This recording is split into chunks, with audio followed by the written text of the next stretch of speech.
You don't see this anti-Semitism rising up through unions, through blue-collar workers, through electricians and plumbers and cops and firefighters. You don't see them marching in the streets promoting Hamas. You see it in our universities. You see it in our colleges. You see it in the media. That's where the poison is. All right, at the national desk, Harvard's president will keep her job amid rising pressure to resign over campus anti-Semitism.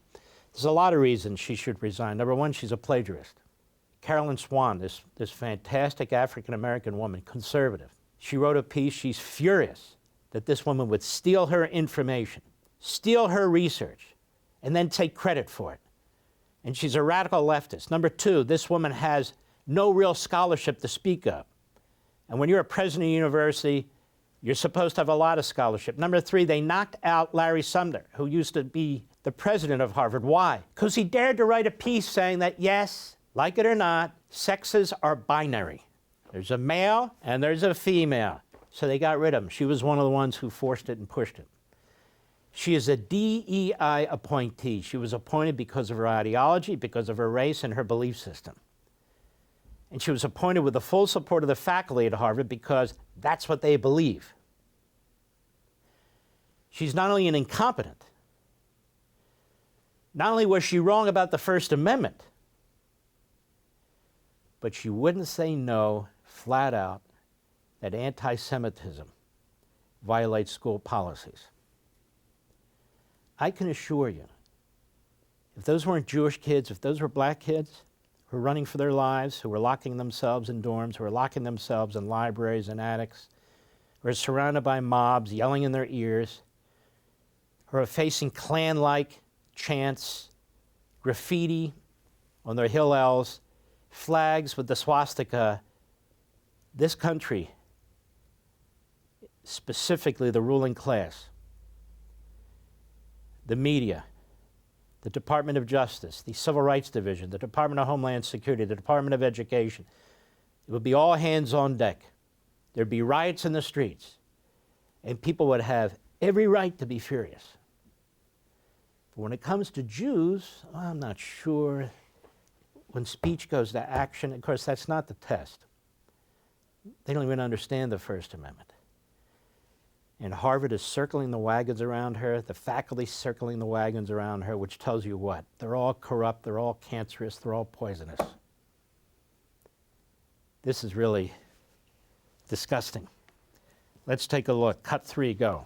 Harvard's President Claudine Gay will keep her job, despite calls for her to resign over rising anti-Semitism on campus. The news coming after UPenn's president announced her resignation over the weekend. The two leaders facing similar fire for their performance at a congressional hearing last week. Gay has since apologized for her answers. Calling for the genocide of Jews violates Harvard Code of Conduct, correct?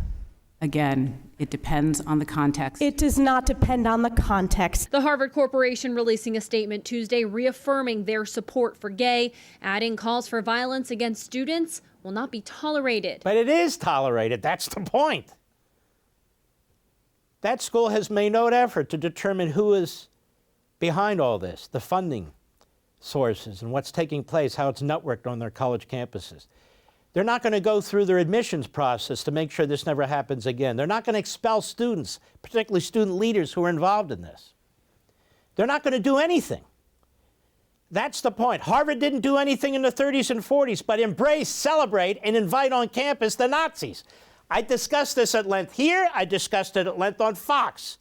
Scholars have written about this. Well, Harvard's back, and so are all the other colleges and universities. All these self-righteous, sanctimonious, phony elites, phony intellectuals, phony scholars who look down at working-class America. You don't see this anti-Semitism rising up through unions, through blue-collar workers, through electricians and plumbers and cops and firefighters. You don't see them marching in the streets promoting Hamas. You see it in our universities. You see it in our colleges. You see it in the media. That's where the poison is. The same people who hate America. Go. During the hearing, the presidents of Harvard, UPenn, and MIT argued the anti-Semitic speech in question Calls for intifada and chanting from the river to the sea fell under the protection of free speech. Well, isn't that interesting? Even these fools at PBS, government TV, don't understand. In its most recent decision, you know what the Supreme Court said? And the opinion was written by Justice Kagan, and there were multiple opinions that formed a majority, but it all came down to the same thing. You don't need actual acts of violence. What you need is if the recipient of the attacks feels like they are going to be harmed, feels that they are being threatened, feels that they can't exercise their own human and civil rights. That is not protected under the First Amendment. That's the Supreme Court, and the Supreme Court is correct. Oliver Wendell Holmes, I think it was, as I've mentioned before, said that the Constitution is not a suicide pact. And that's a suicide pact, to allow that sort of thing to go on campus. If it was any other minority, it wouldn't be allowed to go on campus. I'll prove it to you. Ever hear of hate crimes? We've all heard of hate crimes. Are hate crimes protected by the First Amendment? In other words, you kill somebody. Okay, that's capital. That's a capital crime. You're charged with 1, 2, third-degree murder, depending on the state, depending on how their criminal code works. Fine. But don't you always hear about, on top of that, they're going to be charged with a hate crime because of what they said or who they targeted or a pattern of behavior or whatever it is. Well, the person's already dead. The person's already been brutalized. It's okay, hate crime. Have you ever heard anybody on PBS, any Democrat, any president of a university say, well, a hate crime is protected by the First Amendment, the hate part. You can't bifurcate it. You have the crime and then you have the hate. No, that's not what happens in this country. Now, if a hate crime is legal and constitutional, which is added on top of the crime, certainly when you're threatening people and saying, send them back to the ovens, Hitler was right, exterminate the Jews, the river to the sea, all of that is telling an individual that we want to kill you. The Supreme Court says that's not protected First Amendment speech. So you have to ask yourself, when PBS reports like this, it is an entity that is protected by the First Amendment, freedom of the press.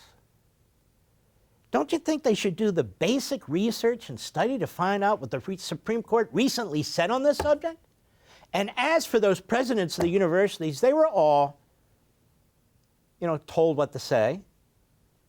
I understand the law firm that was involved is a big left-wing law firm, Wilmer Kuttner. And they sound like they're all on the stand defending themselves in a criminal trial. Yeah, First Amendment says so, it has to do it. But they didn't even get it right. They didn't even get it right. Go ahead.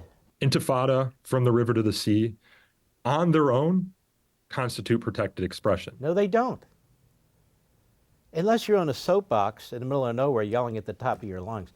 But if you're focusing on a certain people, if you're shutting down traffic, if you're doing it in the halls of Congress and you're making clear that you want a worldwide intifada, the purpose of which is to slaughter the Jews and then anything else that comes behind them, he says that's protected speech.